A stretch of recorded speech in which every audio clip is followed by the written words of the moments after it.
Hello ladies and gentlemen. You all know the deal. I have to get this on my face before I can tell you what we're doing today.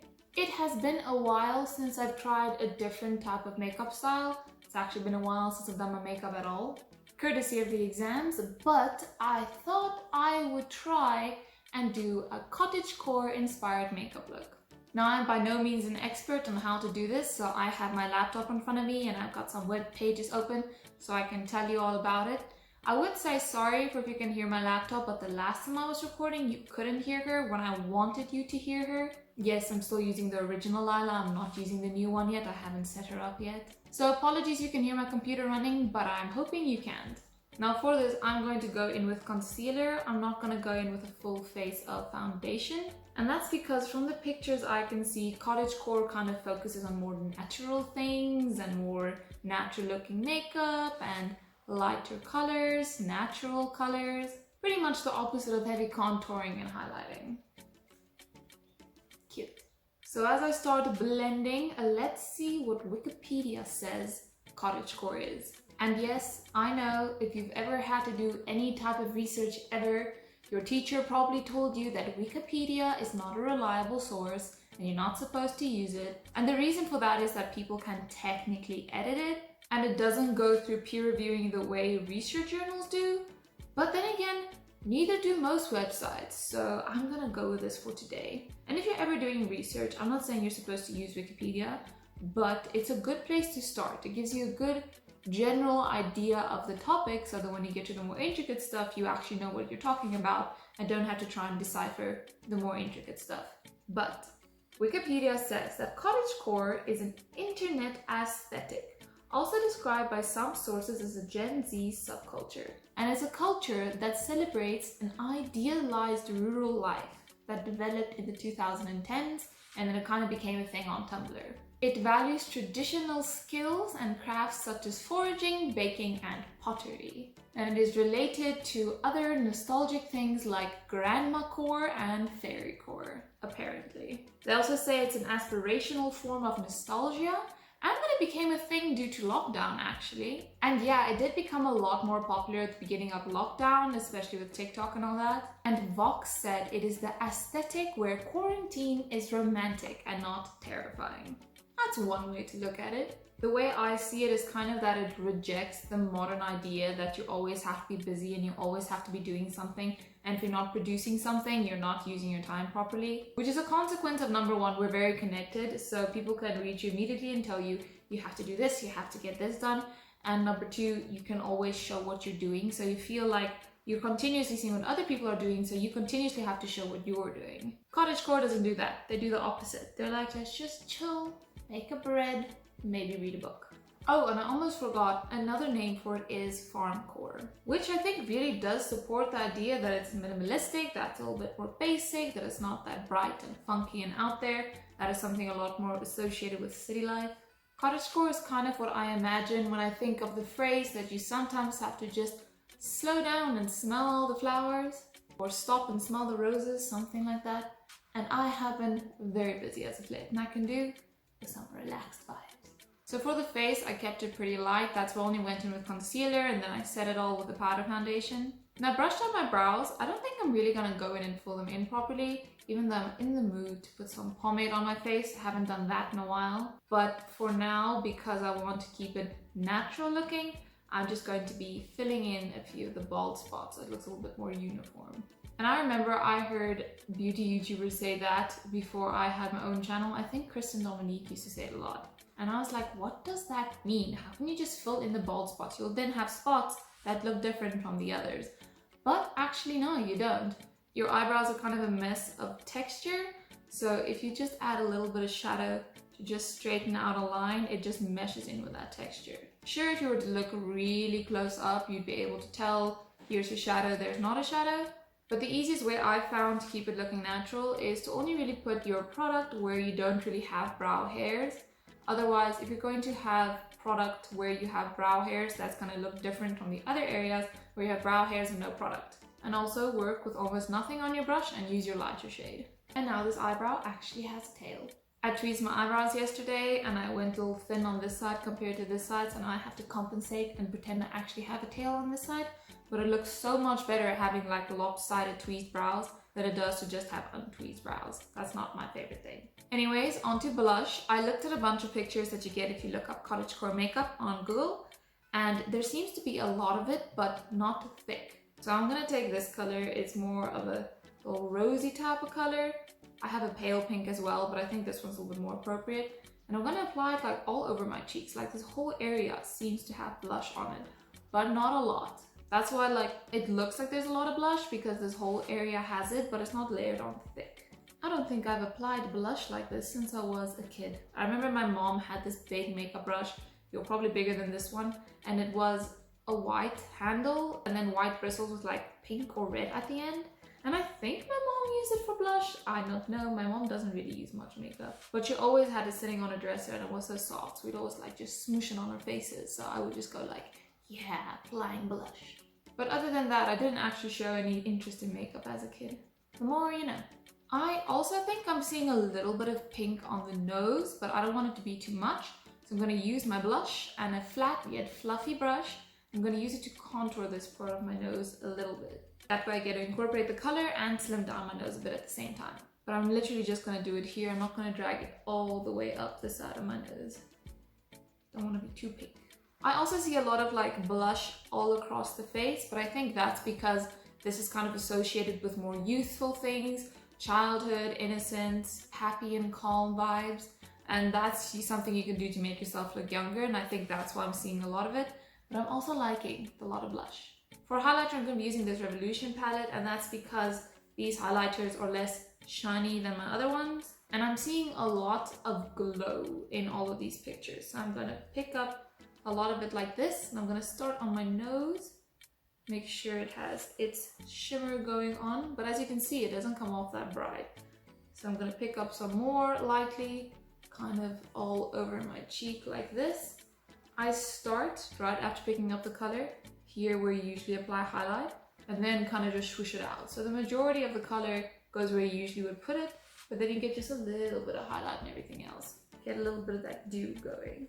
I then do want my nose to pop, so I'm gonna go in with a little bit of the shimmery color from the Give It To Me Straight palette and use it to really highlight my nose. I think it's very cute when like just the nose really pops, and I like it when like the apples of the cheeks pop. But I don't want to go in with too much because I don't want to look like oily and too shiny. So I'm going to apply it and really blend it out and hope the light catches it correctly. And just because it makes me happy, I'm going to apply a little bit underneath my eyebrows.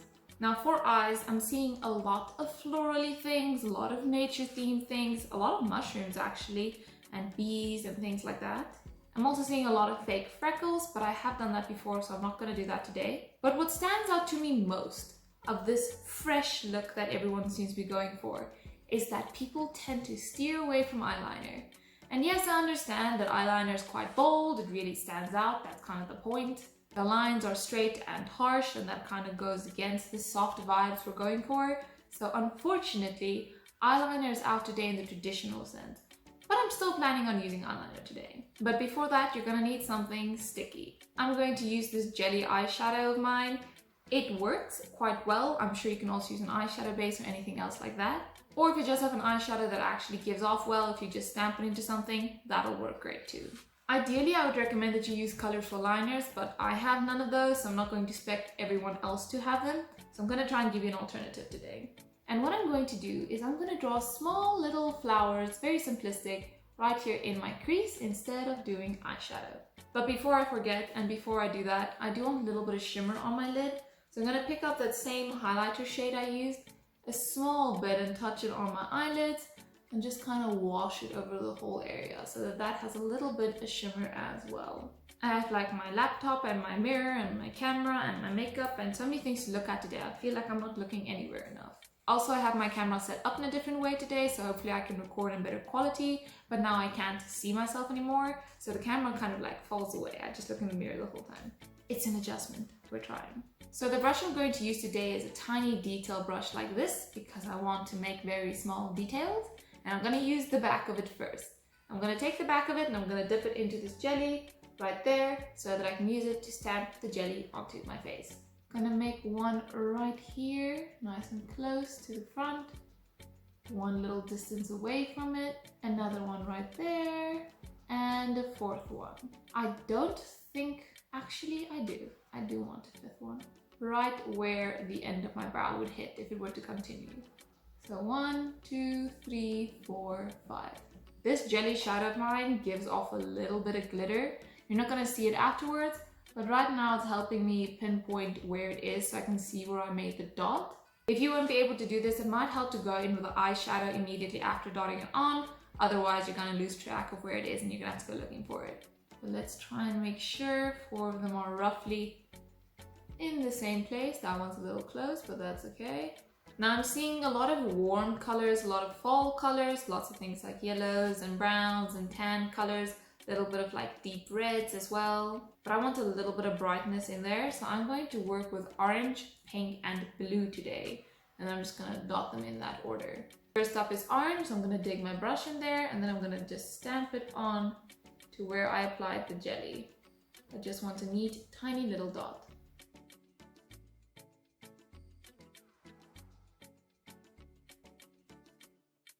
Next, I'm going in with a nice hot pink, simply so that it stands out. I can go in with a baby pink, but I don't feel that's gonna show enough.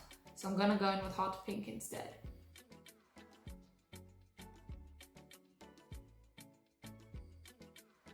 And lastly, I'm going in with a nice light blue.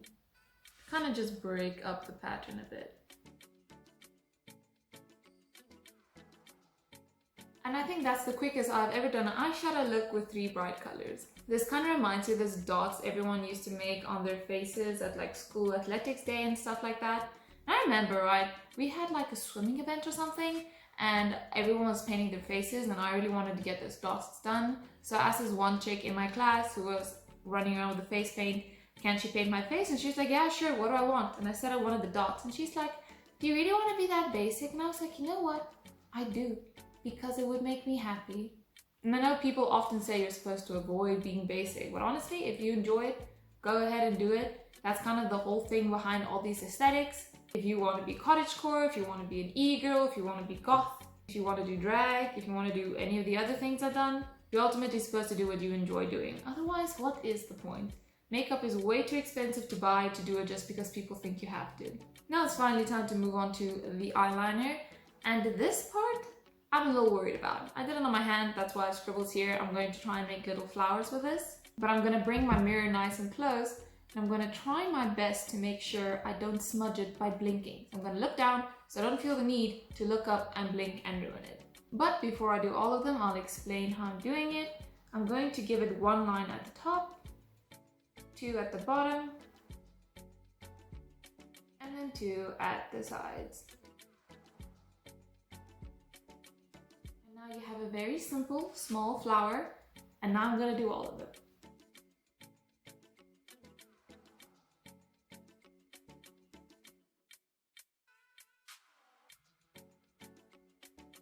My tiny flowers only half done and they feel too big, but let's hope they turn out fine. Also feel like I'm hiding behind my mirror here so I can see what I'm doing.